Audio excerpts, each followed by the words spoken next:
Diabetes হয়েছে কিনা বুঝবেন কি করে? ডায়াবেটিস কোন টেস্টের মাধ্যমে বোঝা যায়?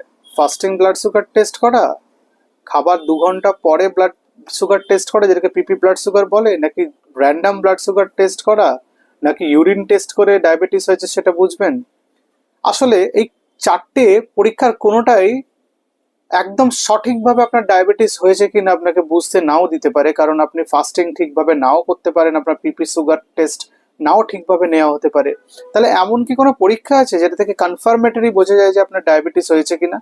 আমেরিকান ডায়াবেটিক অ্যাসোসিয়েশন এবং WHO মানে ওয়ার্ল্ড হেলথ অর্গানাইজেশন, দুটো সংস্থাই বলেছে HbA1c শিওরলি আপনাকে বলতে পারবে আপনার ডায়াবেটিস হয়েছে কিনা। নিশ্চিতভাবে HbA1c টেস্ট বলতে পারে আপনার ডায়াবেটিস হয়েছে কিনা। আপনার HbA1c যদি 6.5 বা তার বেশি হয় তাহলে আপনি ডায়াবেটিক। সুতরাং HbA1c এর মাধ্যমেই ডায়াবেটিস হয়েছে কিনা ঠিকভাবে বোঝা